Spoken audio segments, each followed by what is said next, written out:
वाङ्मे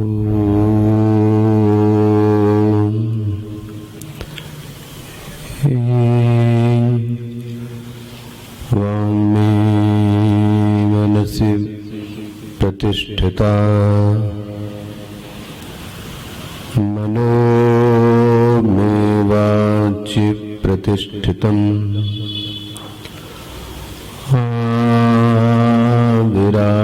विरावीत्मेधि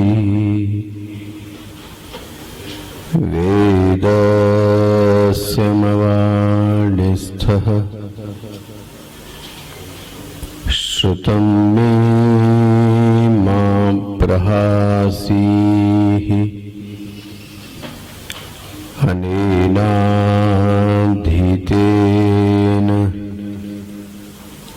अहोरात्रां सन्दधामि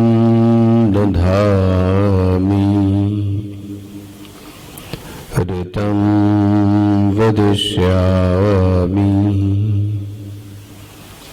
सत्यं वदिष्यामि तन्मामवतु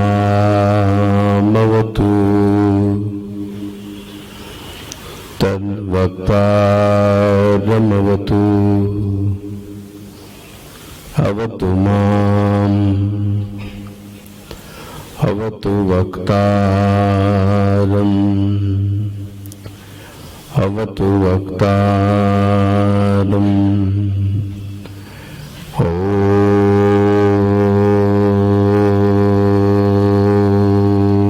शान्तिः शान्तिः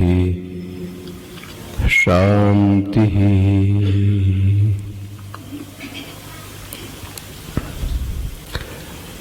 सदाशिवसमारम्भाम् शङ्कराचार्यमध्यमाम् अस्मदाचार्यपर्यन्ताम् वन्दे गुरुपरम्पराम् शङ्करं शङ्कराचार्यम् केशवं बादरायणं सूत्रभाष्यकृतौ वन्दे भगवन्तौ पुनः पुनः भगवन्तौ पुनः पुनः भगवन्तौ पुनः पुनः। ॐ सहना भवतु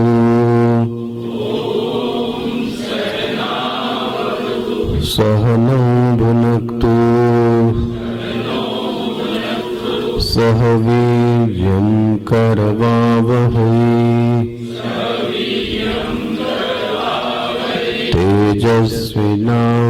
तेजस्विनावधीतमस्तु मा विद्विषावहै।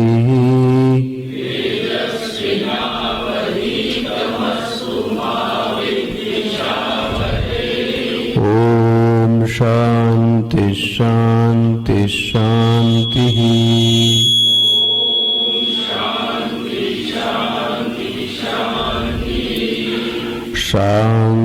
शान्तसंकल्प सुमना यथा स्यात्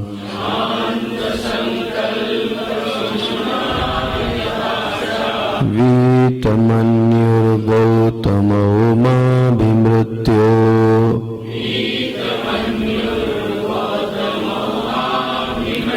तत्प्रसष्टं माभिवदेत् प्रतीत।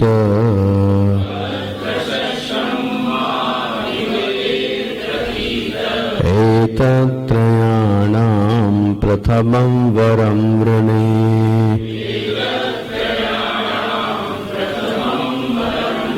यथा पुरस्ताद् भविता प्रतीत।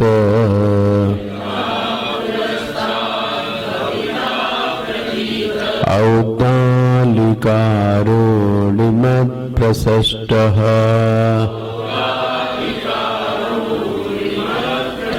सुखदं रात्रिशयितावीतमन्युः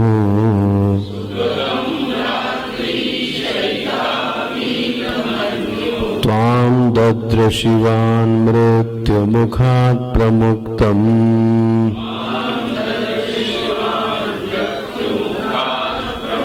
स्वर्गे लोके न भयं किंचनास्ति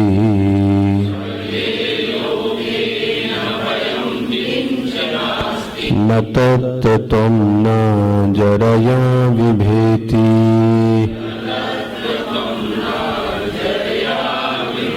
उभेति त्वावशनायान् उभेति त्वावशनाया पिपासे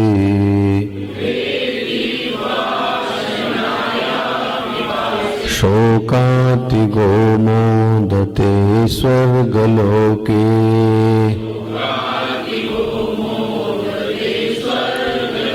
स त्वम् अग्निगं स्वर्गमध्येषि मृत्यु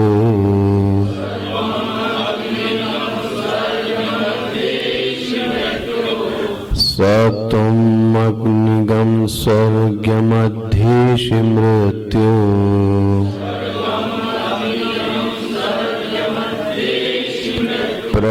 प्रब्रूहितगं श्रद्दधानाय मह्यम्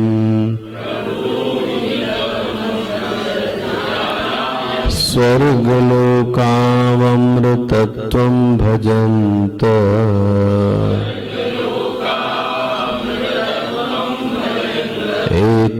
एतद्द्वितीयेन वृणेवरेण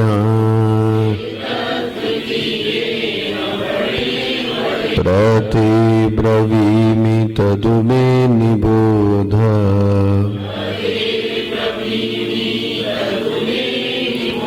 स्वर्गम् अग्निं नचिकेत प्रजानन्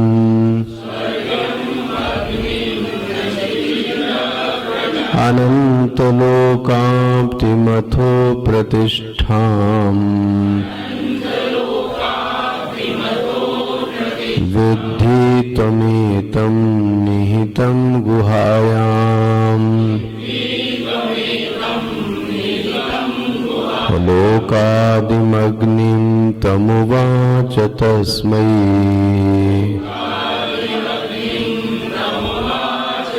तस्मै यैष्टकायावतीर्वा यथा वा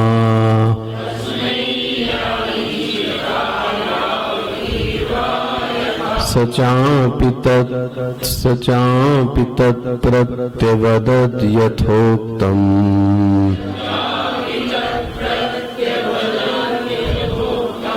अथास्य मृत्यो पुनरेवाहतुष्टः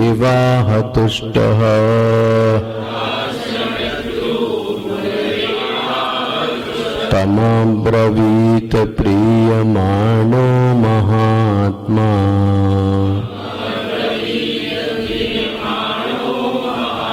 वरं तवेहाद्य ददामि भूयः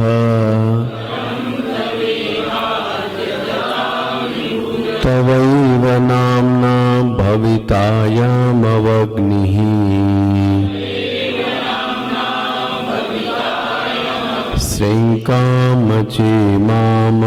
श्रृङ्कामचेमामनेकरूपां गृहाण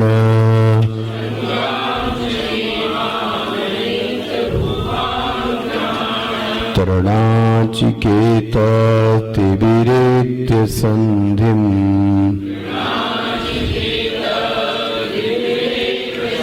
त्रिकर्म कृतरति जन्म मृत्यो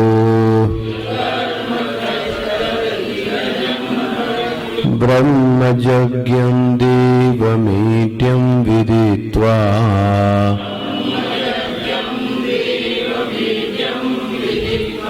निचाये मागं शान्तिमत्यन्तमेति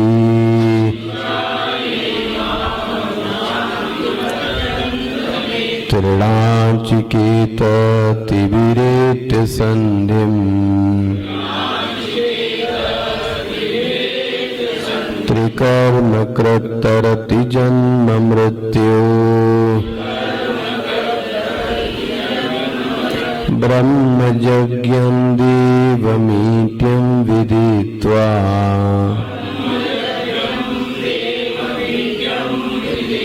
चाये मागम शांति महत्यंतमेति।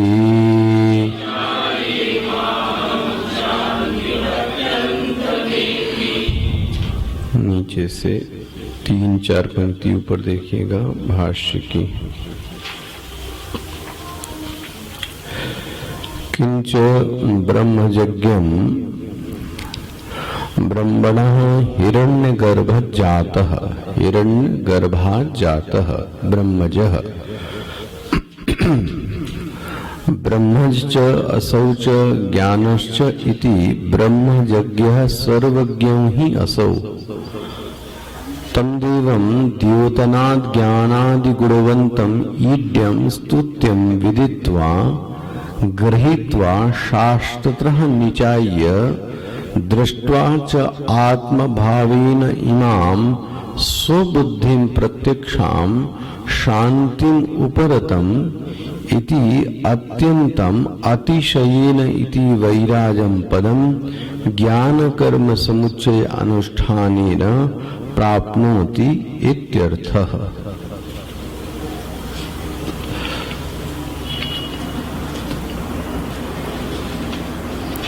तो ब्रह्मयज्ञं देवमीड्यं विदित्वा, यहाँ जो ब्रह्म शब्द वाच्य है, थोड़ा ये खोलें, यहाँ ब्रह्म का अर्थ निर्गुण और माया से उपहित ब्रह्म नहीं कहा गया। यहाँ अर्थ क्या हुआ, जो हिरण्यगर्भ है उसका नाम क्या कहा गया, ब्रह्म। हिरण्यगर्भ से जो पैदा हुआ, हिरण्यगर्भात् जातः, हिरण्यगर्भ से जो पैदा हुआ उसका नाम क्या पड़ गया, विराट। तो उसी का नाम ब्रह्मज हो गया। मेरे ख्याल से इतना सबको अब स्पष्ट हो गया होगा। कल मैं इसी संदर्भ में अभिमान की तादात्म्य की बात आपसे कह रहा था। संक्षेप में उसको ले आए, वस्तु के गुणधर्मों को स्वयं का गुणधर्म मान लेना उस चीज से तादात्म्य की प्रक्रिया है। उदाहरण के लिए कहा गया कि शरीर काला है, शरीर लंबा है, तो यह तो शरीर का गुणधर्म है, लेकिन अब इसको शरीर का गुणधर्म न मानकर हमने अपना गुणधर्म मान लिया। और अपना ही नहीं मान लिया, अब क्या कहने लगे, मैं काला हूं, मैं लंबा हूं, मैं गोरा हूं। तो ये क्या हो गया, उस व्यक्ति से आपने क्या कर लिया, तादात्म्य। ये प्रक्रिया समझ में आ गई, उस चीज के गुण धर्मों को अपना मान लेना। अच्छा, और मकान बड़ा हो गया तो फिर मैं बड़ा हो गया, कार बड़ी हो गई तो मैं बड़ा हो गया, पद बड़ा हो गया तो मैं बड़ा हो गया। अच्छा, ये छोटा हो गया, मैं भी छोटा हो गया। इस चीजों को कहा गया, दो प्रकार के अभिमान हैं, एक तो वैधमम है, दूसरा अवैधमम है। जो अपने कर्म की पूंजी से प्राप्त किया गया है, श्रुति उसकी छूट देती है, वह वैधमम है। जो कर्म की पूंजी अपने पुरुषार्थ से नहीं प्राप्त किया गया, फिर भी मैंने उस पर कब्जा कर लिया, श्रुति इसको बोलती है यह अवैधमम है। ठीक है, ये बातें मस्तिष्क में आ गई सबके। अच्छा, अब जो हमारा कल पद चल रहा था आखिरी में, विदित्वा, श्रुति में शब्द क्या आया, ब्रह्मयज्ञं देवमीड्यं विदित्वा। विदित्वा मतलब ऐसे हिरण्य गर्भ से जन्मे विराट को जो जान लेता है। पंक्ति ये पूरी हो गई श्रुति की। ऐसे हिरण्य गर्भ से जन्मे विराट जो कि ज्ञ स्वरूप भी है, इसको जो देवम ईड्यम, ईड्यम मतलब पूजनीयम, विदित्वा। अच्छा, आप जरा भाष्य पढ़िए, विदित्वा का अर्थ क्या लिखा गया? विदित्वा का अर्थ क्या लिखा गया? गृहीत्वा। मतलब एक विदित्वा तो ये हुआ कि मैंने ये जान लिया, मैंने वो जान लिया, मैंने ये जान लिया। बोले ऐसा नहीं, सावधानी से विदित्वा शब्द को ऐसा जानना कि अब बुद्धि से उसको पकड़ लेना, ये अंतर हो गया, सूक्ष्मता ही ना। इसीलिए भाष्यकार ने विदित्वा का अर्थ क्या कर दिया? जानना नहीं किया, क्या कर दिया? गृहीत्वा। ऐसा किसी चीज को जाना जाए कि वह जानी हुई चीज बुद्धि में स्थिर हो जावे। क्या कहें, हम लोगों को लगता है कि मैंने वह चीज जान ली। जब एकांत में आप बैठो और उस शब्द का अर्थ अपने आप में खोजो तो आपको समझ में आएगा कि चित्त शून्य हो गया, कुछ समझ में नहीं आ रहा है। ये न समझ पाने का कारण क्या हुआ? जब बताया जा रहा था तब बुद्धि ने धारण, याद आता है रामचरितमानस में जब लक्ष्मण जी प्रश्न पूछते हैं तो राम जी कहते हैं मैं बता तो रहा हूं, लेकिन ऐसा मत सुनना लक्ष्मण जी कि सुना और इस कान से सुना और उस कान से।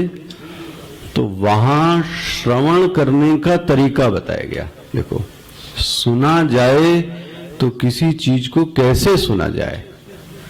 मन, बुद्धि, चित्त, है ना? हाँ, मन, बुद्धि, मति, ये क्यों कहा जा रहा है? अच्छा,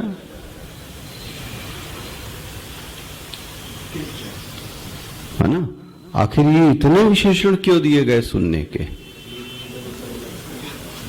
एक से सुनना है, एक से चित्त को धारण करना है। हम लोगों की श्रवण में गड़बड़ी क्या है?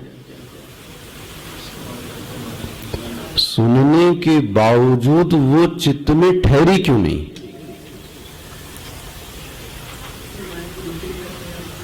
क्योंकि धारण शक्ति नहीं है। कौन सी शक्ति? धारण। कोई चीज सुनने के बाद उसको क्या कर लेना? धारण कर लेना। इसीलिए सरस्वती जी का जो सूक्तम है उसका नाम क्या है? मेधा सूक्तम। धा मतलब धारण करना। अब पहले का जो विद्यार्थी था वो ऐसे ही था, एक पाठी, द्विपाठी, त्रिपाठी, कि उसको एक बार सुनने के बाद उसके चित्त में क्या हो गया? इसलिए उसका नाम त्रिपाठी था ना महाराज।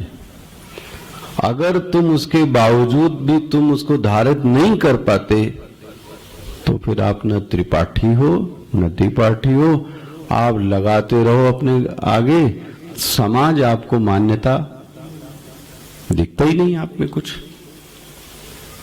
भाई ये आजकल का बड़ा, बोले हम ब्राह्मण हैं तो दूसरा आपको ब्राह्मण मानने को तैयार नहीं है, समाज आपको ब्राह्मण मानने को तैयार नहीं है। अब प्रश्न क्यों नहीं तैयार है? क्योंकि समाज ने ब्राह्मण के कुछ गुणधर्म देखे हैं, शास्त्र ने बताए हैं। अगर वो शास्त्र द्वारा बताए गए गुणधर्म उसमें नहीं मिलते हैं तो आपको क्यों मानेगा ब्राह्मण? अच्छा, डॉक्टर यदि सफेद कोट ना पहना होवे, भले ही वो डॉक्टर हो, आप उसको डॉक्टर मानोगे? उस समय हो सकता है आप उसको धक्का दे के आगे चले जाओ। पुलिस वाला अगर वर्दी में ना पहने होवे तो हो सकता है आप उसकी मोटरसाइकिल को और ले लो। तो आपने जाना कि ये है, ये कैसे जाना? उसके वेश, उसके चिन्ह, उसकी सब चीजों को देख के ही तो जाना कि ये व्यक्ति है। तो आप ब्राह्मण हैं तो फिर आपके भी चिन्ह कहां गए? यदि चिन्ह नहीं है तो समाज आपको ब्राह्मण। अच्छा, बात यह है कि भगवान, ये मैं चर्चा कर रहा था, भगवान ने भी ये बात कही कि मैं तुमको जन्म से ब्राह्मण नहीं मानूंगा। सुंदर, क्या बोलते हैं? मैं तो मानूंगा चातुर्वर्ण्यम मया सृष्टम गुण और कर्म, ना कि जन्म। तो रह गए आप, तो फिर पीटते रहो आप। मैंने आपको बताया था ना, एक जोक नहीं, मतलब सचमुच की बात थी, सचमुच की बात थी ना, कि संध्या को वॉक करते हुए एक अंडा वाला खड़ा था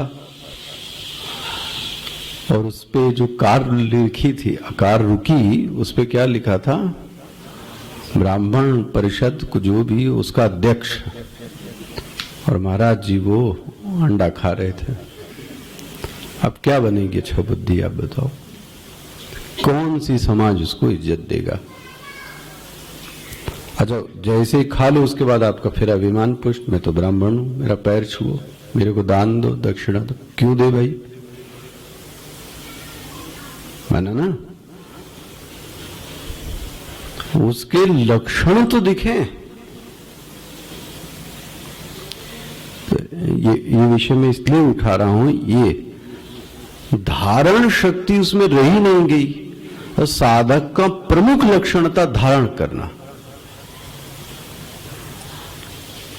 अच्छा, कभी कभी लगता है धारण शक्ति क्यों नहीं हुई? उसका कारण क्या होगा? हाँ, एक तो उसका चित्त शुद्ध नहीं है, इसीलिए उत्तर मीमांसा के पूर्व क्या कहा गया? पूर्व मीमांसा। जिसने कर्मयोग का पालन नहीं किया वो ज्ञान का पालन नहीं कर सकता। जिसने स्वयं उपासना की ही ना होवे वो ज्ञान को कैसे धारित कर सकता है ना?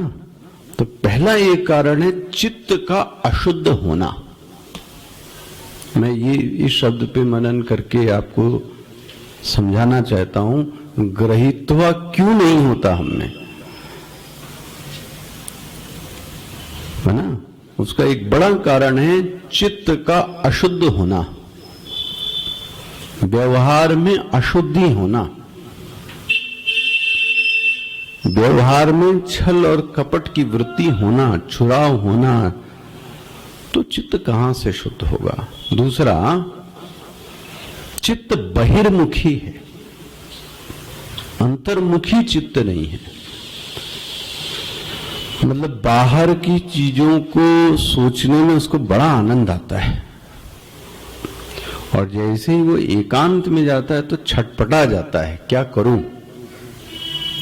मैं कभी कभी आपको इसकी पहचान ये कहता हूं कि जब आपको अकेले का समय मिले, सबको मिलता होगा एकांत का, उस समय यदि किसी चीज का सहारा लेने की जरूरत पड़ती है आपको समय काटने के लिए, समय काटने के लिए कुछ सहारे की जरूरत पड़ती है, तो आप समझ लो कि आप कैसे हैं? बहिर्मुखी।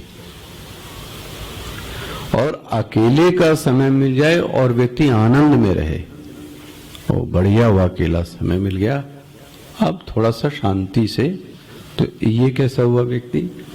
अंतर्मुखी। इसको छेड़ने वाले कोई और नहीं, हम ही लोग हैं। छेड़ने वाले हम ही लोग हैं। फिर किसने कहा उसको बुलाने को? किसने कहा उसको मैसेज भेजने को?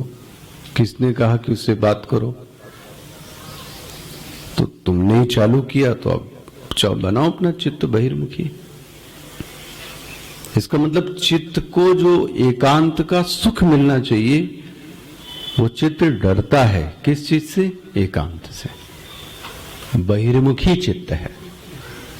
तो ये ग्रहित्वा शब्द वहां ग्रहित नहीं हो सकता, मैं ये कहना चाहता था। इसलिए भाष्यकार क्या बोलते हैं, विदित्वा शब्द से भाष्यकार संतुष्ट नहीं होते। इसको जानकर तो बहुत साधक बड़े सस्ते में ले लेगा क्या, कि इस विराट इस हिरण्य गर्भ से जन्मा जो विराट है वह विराट ज्ञान स्वरूप है। बोले मैंने तो जान लिया। बोले ये जानना नहीं, ग्रहित्वा। ग्रहित्वा को स्वामी जी ऐसा बोलते हैं, इसको अपनी बुद्धि पकड़ ले। बुद्धि में ये पूरा ठसा ठस भर जावे। कौन? ये विराट। हाँ, एकदम बुद्धि सदैव इस चीज को पकड़ ले। अच्छा, ये भी देखो कितना सावधानी से भाष्यकार लिखते हैं, भैया ये जो सुनना है ये सुनना, ये टीवी देख के मत करना। बोले ये कहां लिखा है इसमें? देखो क्या लिखा है, शास्त्रतः। वो क्या बता रहा है वो भगवान जाने टीवी पर, वो मेरे लिए प्रमाण नहीं है। उसका बड़ा नाम है, वो भी कोई प्रमाण नहीं मेरे लिए। वही चीज बुद्धि में लाने की कोशिश करना जो शास्त्र द्वारा प्रमाणित हो। इसलिए भाष्यकार ने शब्द क्या लिख दिया, शास्त्रतः। देखो कितनी सावधानी है, कोई साधक कोई गलत चीज को ना पकड़ ले, देखा देखी ना पकड़ ले। इसलिए भाष्यकार क्या बोलते हैं, शास्त्रतः। तो आप जरा पूरा वाक्य पढ़ो अपने आप। स्तुत्यम विदित्वा, विदित्वा का अर्थ क्या दिया, गृहीत्वा, गृहीत्वा का अर्थ शास्त्रतः। जो शास्त्र द्वारा प्रमाणित सत्य है उसी को बुद्धि में लाना है। स्पष्ट हो गया? अच्छा, अब श्रुति में ही एक शब्द और दिया, निचाय। आया शब्द, क्या आया? निचाय। निचाय शब्द क्या है? जो नी है ये उपसर्ग है ना, सफिक्स एंड प्रीफिक्स पढ़ा होगा आपने। तो नी तो उपसर्ग है, जो धातु है उसका नाम है चाय। चाय, और संस्कृत में चाय का दो अर्थ होता है। एक होता है पूजन करना और एक अर्थ होता है देखना। क्या अर्थ बताए गए? दो। देखना, तो यहां कौन सा अर्थ होगा? देखना। तो निचाई का अर्थ क्या हो गया? देखना। कैसा देखना? साक्षात करके देखो, अपनी खुली आंखों से देखो। तो आप देखो श्रुति दो दो क्रियाओं को ला रही है, निवेदित्वा निचाय। क्यों दो क्रिया लेके आ रही है ना?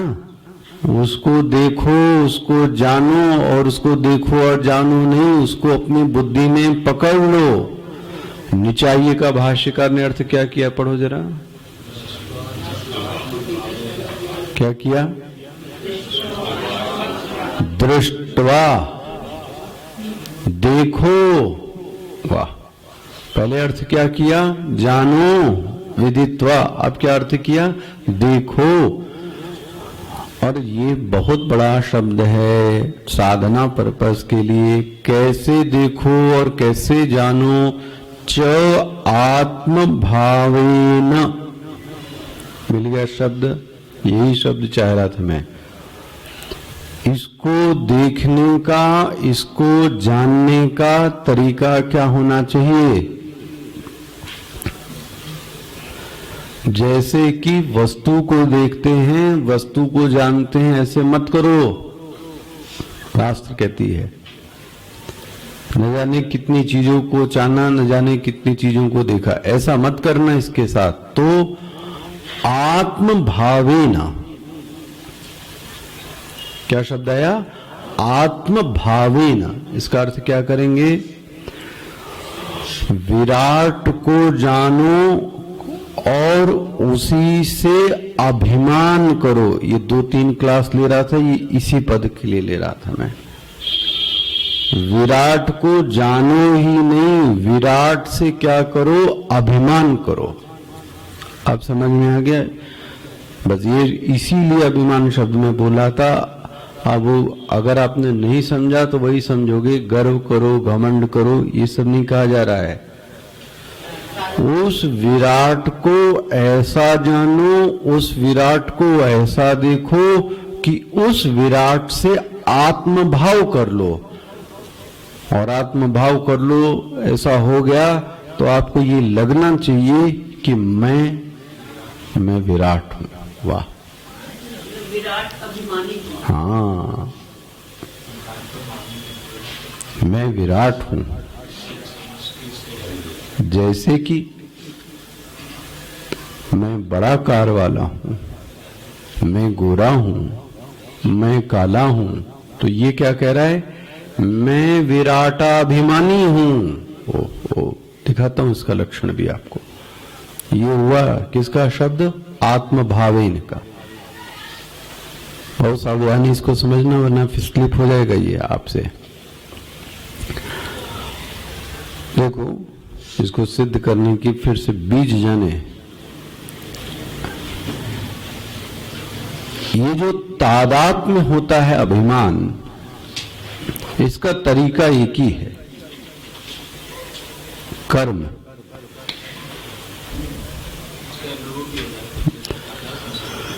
भाई यदि, इसीलिए मैंने कहा ना कि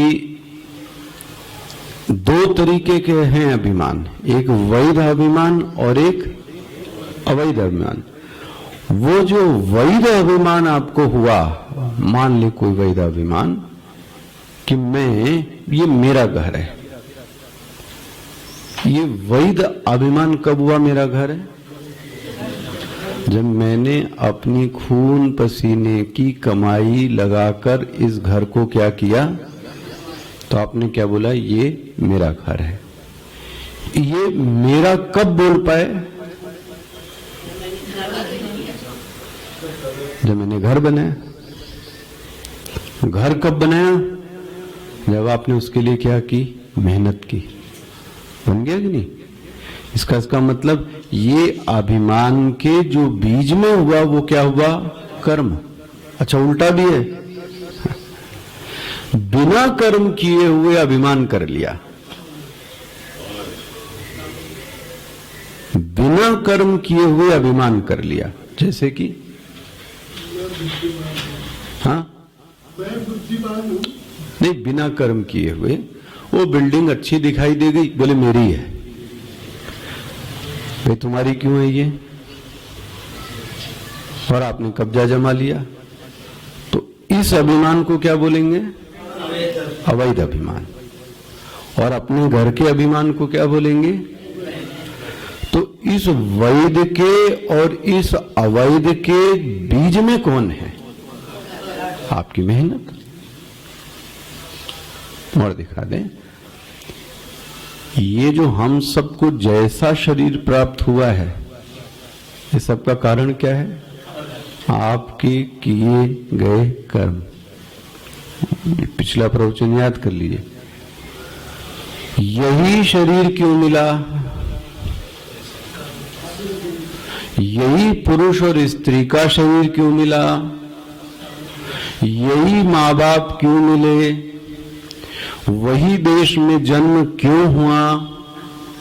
ये सबका उत्तर एक है, जैसा आपने कर्म किया था उसके अनुरूप आपको शरीर मिला, पिता माता मिले, जहां जन्म देश उपयुक्त था वहां आपको जन्म मिला, है ना? तो ये जिसको मैं शरीर को बोलता हूं मेरा शरीर, मैं, इस अभिमान का भी कारण कौन है? बन गया। तो वैध अभिमान तभी हो सकता है जब आपके कर्म क्या हों? अच्छे हों। पकड़ में ना, मैं बीज बता रहा हूं। क्योंकि अभी आपको किससे अभिमान करना है? विराट से। कितना घूम के आना पड़ रहा है देखो। एक श्रुति आती है, ये ज्यादा आपको और से इसमें भी आएगी शायद आगे, मुझे स्वामी जी का ये पुराना प्रवचन याद आता है, यथा कर्म यथा श्रुतम। शरीर का कारण सुन लीजिए क्या है, ये श्रुति है। क्या है?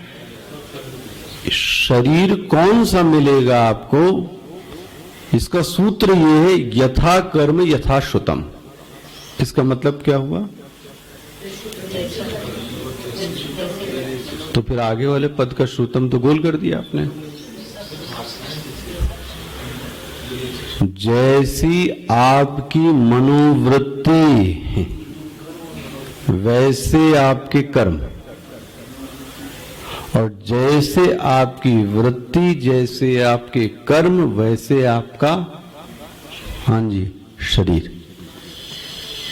जैसे कि, चलो समझाने के लिए आपको उदाहरण दे दूं।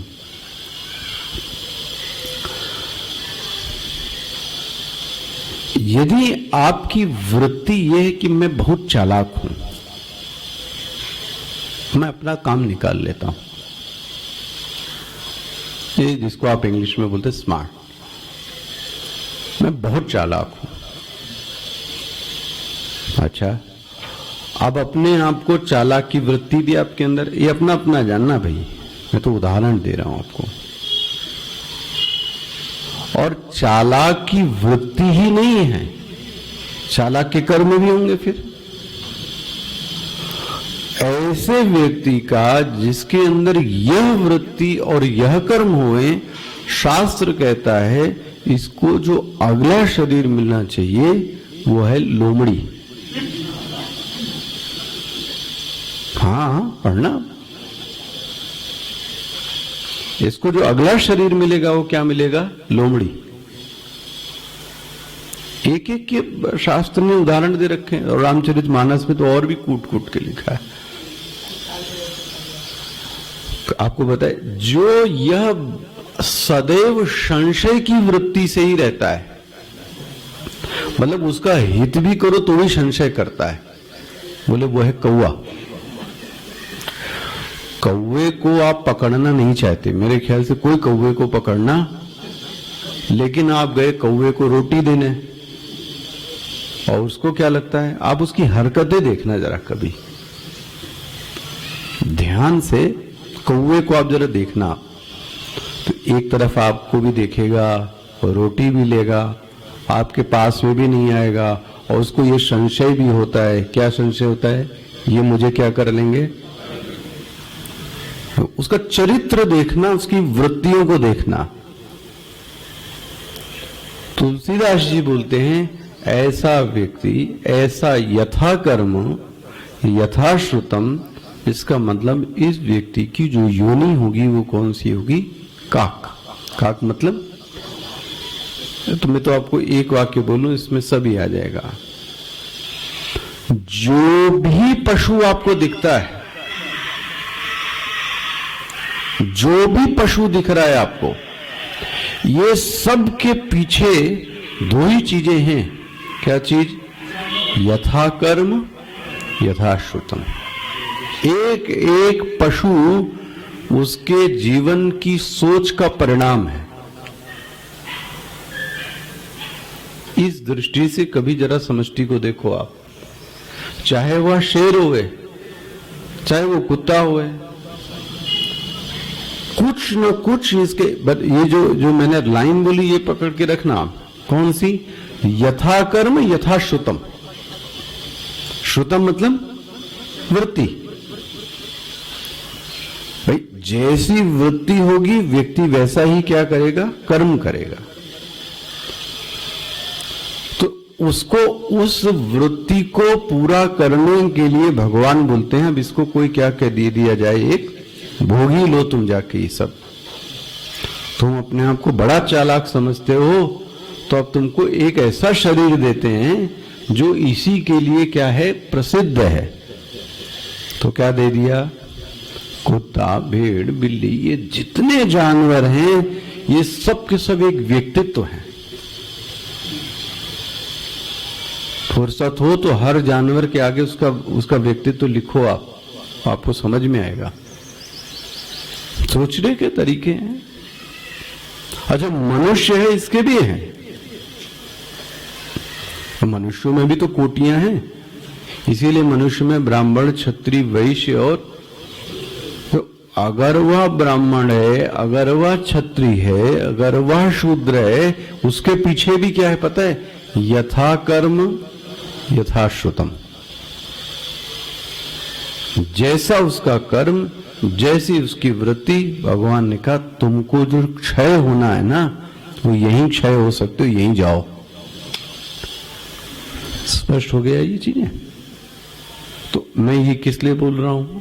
ये वाक्य कहां से आया? ये अर्थ कैसे करेंगे? च आत्म भावेना। बोला श्रुति चाहती है कि तुम विराट से अभिमान करो, विराटाभिमानी बनो। क्या बनो? विराटाभिमानी पुरुष बनो। जैसे कि मनुष्योचित वृत्ति, मनुष्योचित कर्म, तो फिर मनुष्योचित शरीर। इस तरीके से अब तुमको विराट के अनुरूप वृत्ति बने, विराट के अनुरूप कर्म होवे, तो तुम्हारा जो चित्त होगा उसमें अभिमान क्या पैदा होगा? विराट। और ये होता है। मैंने इसलिए बोला कि आपको कौन कौन सी, इसलिए मैं बार बार बोल रहा हूं, एक चीज वैध है और एक चीज अवैध है, और उसी के अनुरूप उसको शरीर दिया जाता है। चलो एक और दृष्टांत देता हूं जिससे समझ में आया।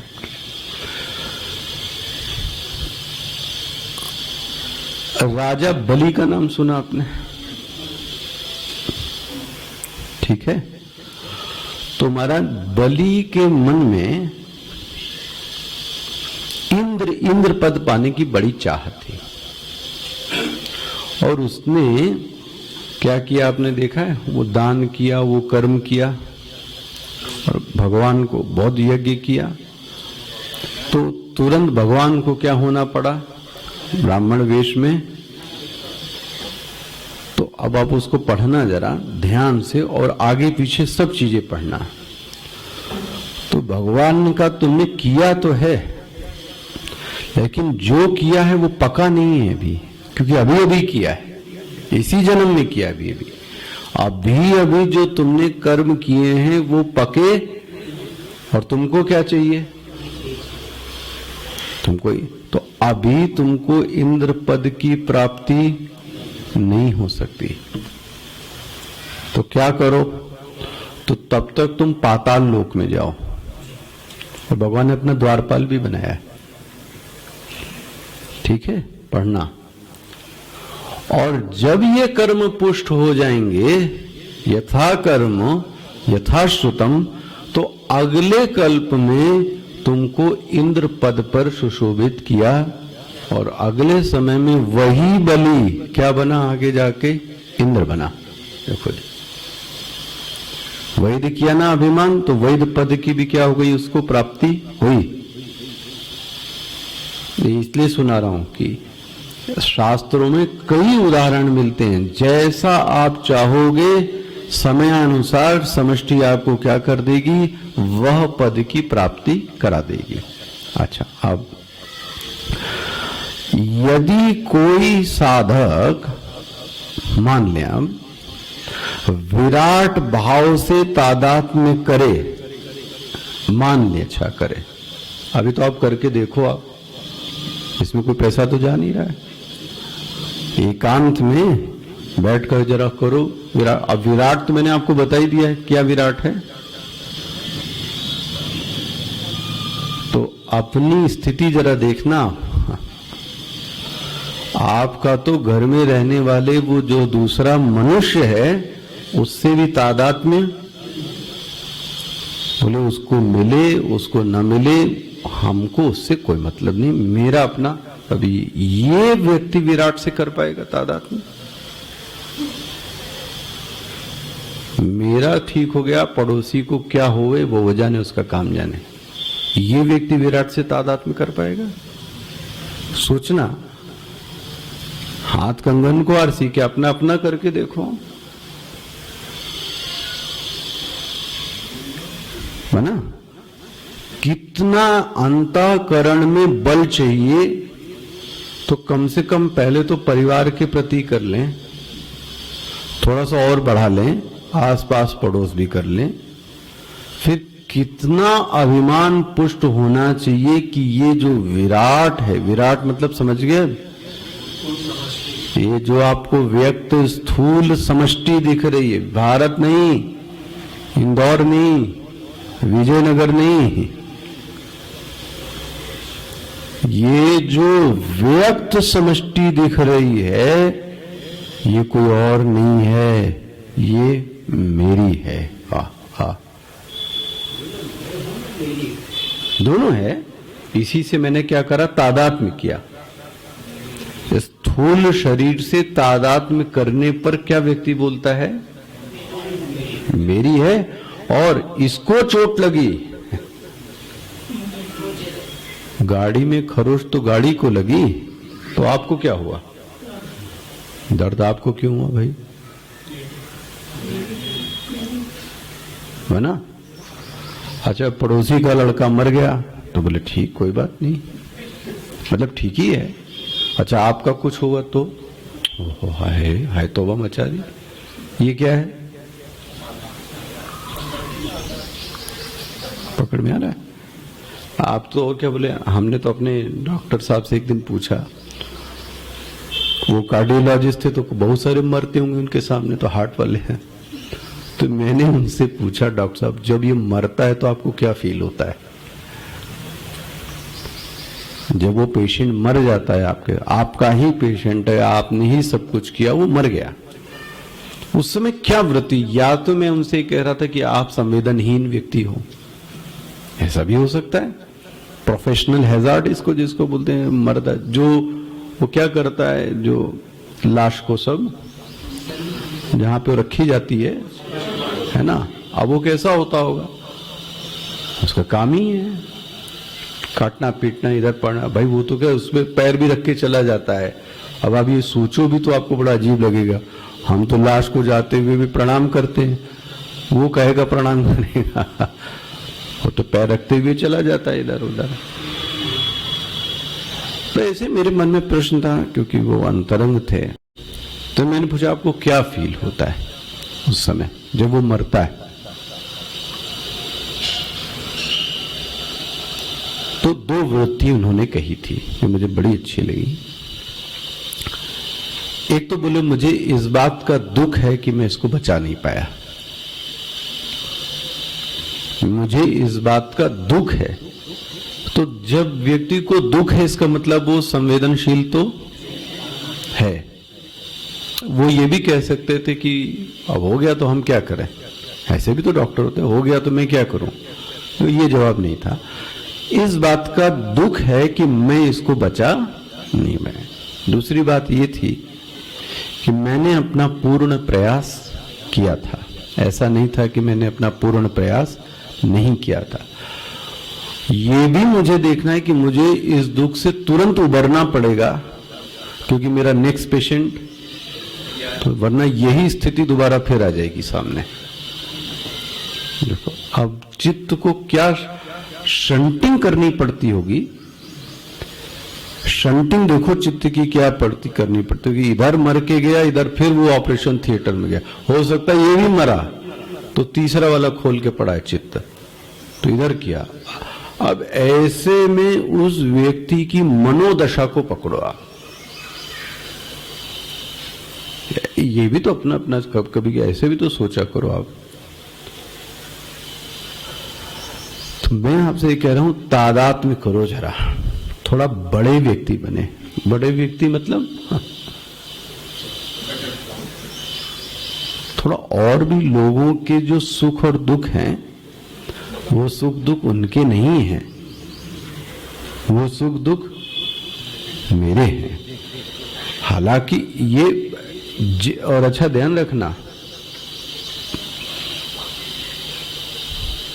जितना ही बड़ा आप तादाद में करोगे, प्रकृति आपको उतनी ही शक्ति ज्यादा देगी, भोग ज्यादा देगा, धन ज्यादा देगा। चलो आपको वही बड़ा अच्छा लगता है, पर शर्त ये, मैं और मेरा परिवार तो उतना ही लो। आपको और बड़ा चाहिए भाई, पार्षद का तादाद में कितना, वार्ड से, तो विधायक का तादाद में कितना, तो इतने से, सांसद का तादाद में, तो आप देखो इनकी शक्तियां क्यों अलग अलग हैं। जैसा आपने तादाद, और अगर कोई विराट से तादाद में कर ले तो देखो, आप सोचो आप क्या होता होगा। अब ऐसा, मैं ऐसे व्यक्ति को सिम्टम बताने की कोशिश करता हूं आपको, अगर ये करेगा तो ये चीजें तो इसमें नहीं होंगी। ऐसा व्यक्ति किसी के साथ पक्षपात नहीं कर सकता।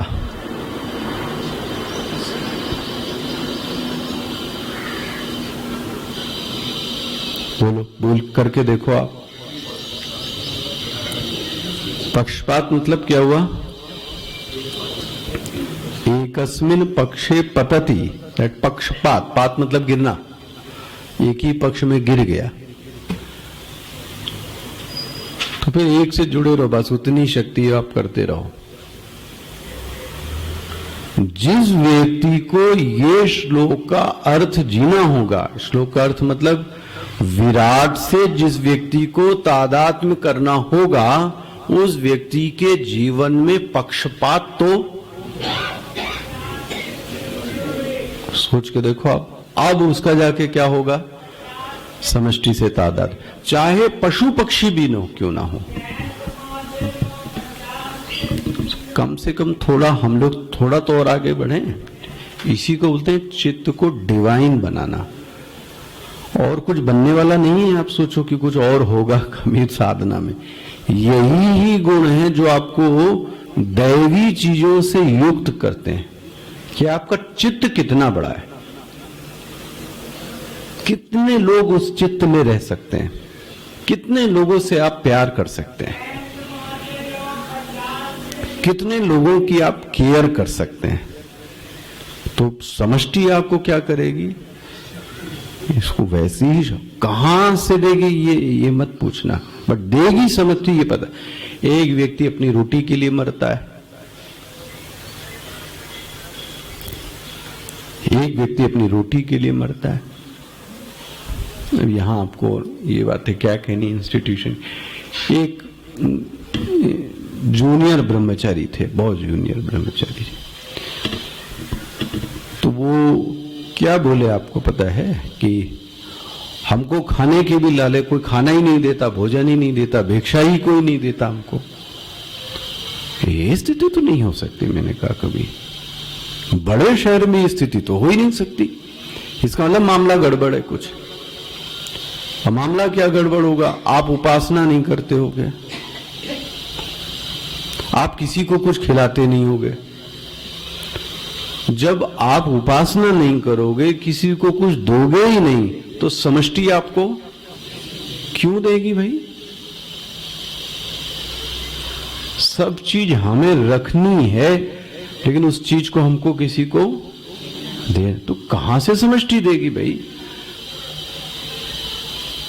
एक बिजनेसमैन भी बड़ा तब बनता जाता है जब उसका धन अन्य लोगों में भी क्या होता जाता है पता है? 100 लेबर तो 1000 लेबर तो 5000 तो 10,000। भाई जब 10,000 लेबर को वो देगा तो उसका आउटपुट लेवल भी क्या होगा फिर?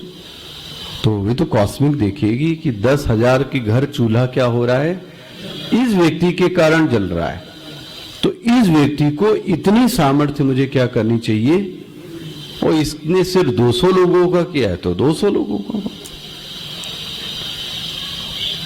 और अभी तो मैं आपसे इसकी एक और साधना बोलूंगा, ये नहीं कर सकते, मुझे पता है आप नहीं कर सकते, कम से कम भावना तो कर सकते हैं। कभी और आपको दिखाओ, सर्वभूत हिते रता, कौन कर लेगा सभी भूतों का हित, लेकिन मेरे मन में जो भी कोई जीव हो उसके लिए हित भावना तो होनी चाहिए कम से कम। हमारे मन में वो भी नहीं आती, इतना असंवेदनशील चित्त है। असंवेदनशीलता की हद हो गई, तो कहां से डिवाइन बनेगा? कोई भगवान आके आपके ऊपर ब्लेस करेगा क्या ऐसा कि ये ले हाथ रख दिया, आज से तू क्या हो गया, और तुम्हारे मन में कुछ है नहीं, कोई गुण है नहीं, तुम्हारी सोच ऐसी नहीं है, तो ये सदैव ही क्या रह जाएगा पता है, चमत्कार, अदृश्य बना रह जाएगा। उसका उपाय ये कि मैं खुद बड़ा बनने की क्या करूं, कोशिश करूं। उसका सबसे बड़ा उपाय यही कह रहा हूं, पहला विराट भाव से तादात्म्य करें। जो करेगा एक पहला लक्षण उसके चित्त में घटित होगा, वह साधक पक्षपाती नहीं हो सकता। तो बोले पक्षपाती नहीं होगा तो क्या होगा, वो समता में स्थित होगा। ये दूसरा गुण है, इसी को गीता में समत्वम योग उच्यते बोला है। वो समत्व में स्थित रहेगा, समता का भाव होगा, ना तो राग होगा ना तो द्वेष होगा। देखो आप, तो चित्त में क्या आ गई, समता। भाई एक जस्टिस, एक जज निर्णय तभी कर सकता है जब वो कैसा हो, अगर वो कहीं से जुड़ा हुआ है तो निर्णय नहीं कर, उसका फिर एक अस्मिन पक्षे पद्धति पक्षपाता। विराट से तादात्म्य, यदि यह श्लोक किसी को जीना है तो उसके चित्त में समता तो होनी चाहिए। अच्छा, और तीसरी सुन लीजिए, कम से कम उसके चित्त में वो कर नहीं सकता तो एक चीज तो कर सकता है कि दूसरों के प्रति उसके मन में हित भावना होवे। कम से मांगे तो प्रभु से, हे प्रभु मैं क्या कर सकता हूं इसके लिए, मैं क्या कर सकता हूं। ये सिर्फ फॉर्मेलिटी नहीं होनी चाहिए, अंदर से एक ललक हो गई, एक उत्साह हो गए कि मैं इसके लिए ये कर दूं, मैं इसके लिए ये कर दूं, मैं इसके लिए। लेकिन वो पाता है कि मेरे हाथ बड़े नहीं हैं, तो जितना कर सकता है इतना वो करता है, और अन्यों के लिए उसके मन में क्या है, हित भावना है। आप पक्का जानिए समष्टि उसको बड़ा बनाकर रहेगी ऐसे व्यक्ति को। तो तीसरा लक्षण क्या हो गया, हित भाव, जिसको आपको एक और उदाहरण से समझाता हूं विराट भावना को समझाने के लिए। यदि विराट में क्षरण हो रहा है तो वो क्षरण मुझ में हो रहा है, उसको ऐसा लगना चाहिए। अपनी अपनी स्थिति देखो आप, विराट में क्षरण हो रहा है, क्षरण मतलब कुछ गड़बड़ हो रहा है, तो फिर मुझ में हो रहा है, उसको ये एहसास होने लगे। जैसे कि आपको दिखा दो आपको दिखाता हूं। ऐसा कहा जाता है शास्त्रों में कि मां का पुत्र से बड़ा जबरदस्त तादात्म्य होता है। तो यदि पुत्र को कुछ हो रहा होगा तो मां को चित्त में पता लग जाता है। अब आप जो हूं देखें अपना अपना, क्या ऐसा सच है या नहीं, ठीक है। ये कैसे पता लगा, वो लाख कोस दूर बैठा है, वो आपको बता ही नहीं रहा है, आपको कहां से पता लग गया? और पता ही नहीं लगा, सही पता लगा, ये किसका परिणाम है? तादात्म्य का। और बड़ा दिखाते हैं। अच्छा, एक ऐसा नेता चुनिए जो अब आपके करीब हो। वो नेता मान लीजिए प्रांताभिमानी होवे। प्रांताभिमानी मतलब उस प्रांत से उसका अभिमान होवे।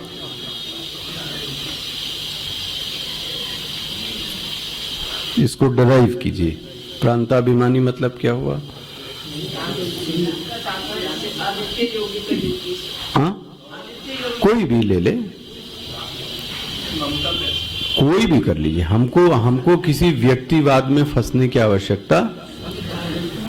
हमको तो ये कि आपके यहां एक घटना घटी उस प्रांत में, नगर में नहीं कह रहा हूं मैं, उस नेता को लगता है कि ये मुझ में, और वो रात में सो ना पाए, और उसके यहां कोई उपलब्धि हासिल हुई तो उस नेता को ये लगे कि ये मेरे प्रांत को क्या हुआ है। ये ऐसे व्यक्ति को क्या बोलेंगे? प्रांताभिमानी।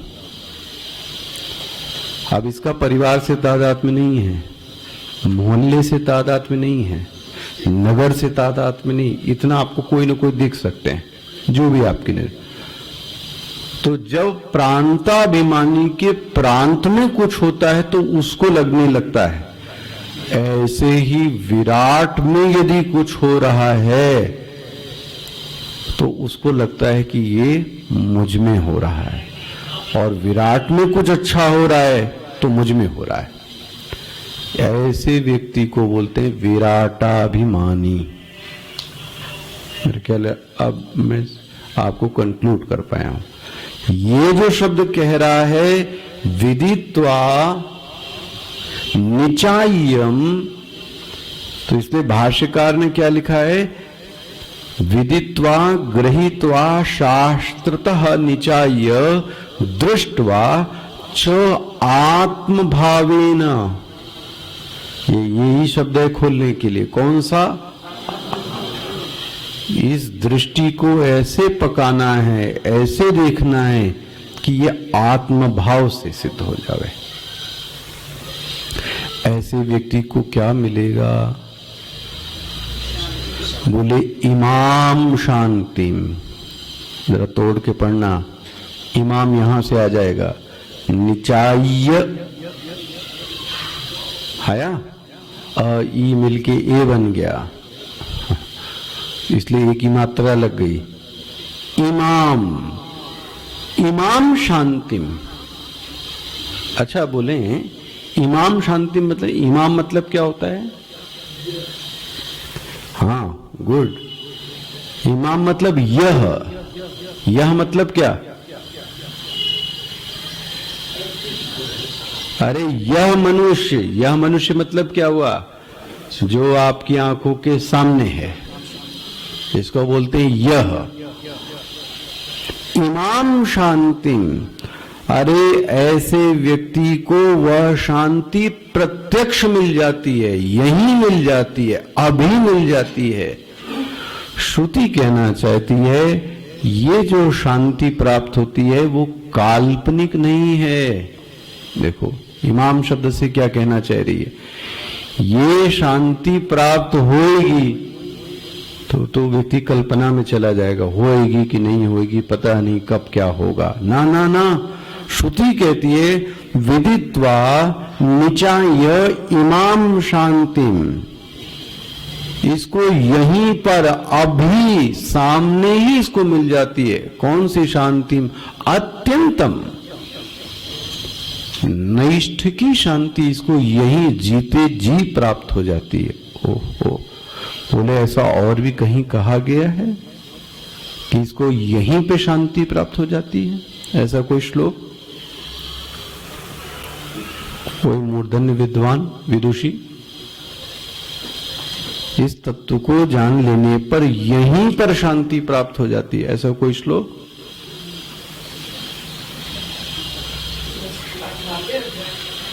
ढूंढ लो भाई। शाश्वत शांति गच्छति, शाश्वत शांति गच्छति। क्या करना चाहिए? अब मैं क्यों समय गवाऊं? पांचवें का जो भी हमको श्लोक बताओ भाई। युक्ता कर्म फलम त्यक्त्वा शांति। नहीं, मैं शांति नास्तिकीम शांति नहीं पूछ रहा हूं, प्रश्न ही नहीं समझ पाया आप। ये प्रत्यक्ष प्राप्त हो जाती, मैं इसके लिए कह रहा हूं। शांति नैष्टिकीम प्राप्ति होती हो तो ठीक है, बट ये शांति नैष्टिकीम काल्पनिक नहीं है, ये प्रत्यक्ष प्राप्त हो जाती है। प्रत्यक्ष मतलब यहीं अभी इसी समय। देखो जी, सुखदम सर्वभूता आप लोग शांति के चक्कर में पड़ो, मैं कह रहा हूं वो शांति वही शाश्वत शांति और नैष्ठिकी शांति एक ही बात है। मैं प्रश्न क्या कह रहा हूं समझ में आ रहा है? नैष्ठिकी शांति प्राप्त होती है, ये विवाद का विषय नहीं है। नैष्ठिकी शांति अभी प्रत्यक्ष प्राप्त हो जाती, ये अभी के लिए श्लोक पूछ रहा हूं। आगे का लास्ट ज्ञात्वा शांति। चलो आप समय गवाओ, इसके पहले मैं बोल, सर्वभूतानां ज्ञात्वा मां शांतिं गच्छति। फिर वही शांति मैं कह रहा हूं अभी। ना चलो मैं बोलता हूं, प्रत्यक्षावगमम धर्म्यम। अब ये 14-13 आप जानो, ये सब मुझसे मतलब मुझे इसमें नहीं, ये क्या बोल रहा है? प्रत्यक्षावगमम धर्म्यम सुसुखम कर्तुम अव्ययम। गीता में पढ़ा ना, 9-14 मत देखना, इस शब्द को पकड़ो ना, स्लिप हो जाएगा ये। प्रत्यक्षावगमम धर्म्यम सुसुखम कर्तुम अव्ययम। ऐसे व्यक्ति को जो सुख है और जो शांति है वो प्रत्यक्षावगमम, प्रत्यक्ष यहीं देख लो, अभी देख लो। अच्छा और दिखा देते हैं आपको। सुखम आत्यंतिकम यत्तद् बुद्धिम ग्राह्यम अतीन्द्रियम। एक तो जो मैं शब्द इस पे आपको दिखाना चाहता था, बुद्धि ग्राह्यम, इसका मतलब ये बुद्धि से क्या है? ग्राह्य है। हालांकि है कैसी? अतीन्द्रियम। आ रहा है? सुखम आत्यंतिकम यत्तद् बुद्धि ग्राह्यम अतीन्द्रियम। प्रत्यक्षावगमम धर्म्यम। दूसरा श्लोक, सुसुखम कर्तुम। ये तो अब अपने उपनिषद पे आना। निचायम, आखिरी वाला पद क्या है? इमाम शांति। ये इमाम कहने की आवश्यकता क्या पड़ी भाई? ये बोल देते कि शांति प्राप्त हो जाती है, नैष्ठिकी शांति, तो काम चल जाता। नहीं नहीं, इमाम शांति, ये यहीं पर इसको, इसलिए भाष्यकार क्या बोलते हैं? इमाम शब्द का भाष्यकार क्या लिखते हैं? स्वबुद्धि प्रत्यक्षाम शांतिम उपरतिम। मिल गया? अरे यहीं पर अपनी बुद्धि से देख लो, स्वबुद्धि प्रत्यक्षाम। एक इसका अर्थ किया इन्होंने इमाम। मिल गया? इमाम स्वबुद्धि प्रत्यक्षाम शांतिम उपरतम अत्यंतम। और इसका भी भाष्यकार ने अर्थ क्या किया? अतिशयेन। कैसी शांति प्राप्त हुई? जिसको मैं कल कह रहा था नैष्ठिकी, जिसके बाद अब कुछ रह नहीं जाता, रंच मात्र नहीं रह जाता, ऐसी अतिशय प्राप्ति इसको तो बोलते हैं वैराजम पदम। बोले इसको बड़े पद की प्राप्त हो गई। बोले पदवद नहीं, ऐसा कोई पद मत समझना कि कोई कुर्सी है जहां ये बैठेगा, ना ना, इसको विराटाभिमानी का पद मिल गया। कौन सा पद? यहीं पर जीते जी इसी पृथ्वी पर है, हम लोगों के बीच में है, लेकिन किस पद को सुशोभित कर रहा है? विराटाभिमानी। इसलिए ये शब्द पढ़ाया था आपको मैंने, अभिमानी शब्द। वैराजम पदम ज्ञान कर्म समुच्चय अनुष्ठानेन प्राप्नोति। अभी भी ये श्लोक समाप्त नहीं हुआ है, ये याद रख लेना, अभी रह गया ये। इसका अर्थ क्या करेंगे? वैराजम पदम। ये बुद्धि में क्या अर्थ खिलता है इसका? इसका अर्थ बुद्धि में क्या खिलेगा? अब देखो, वो मनन करके क्या संतुष्टि प्राप्त होती?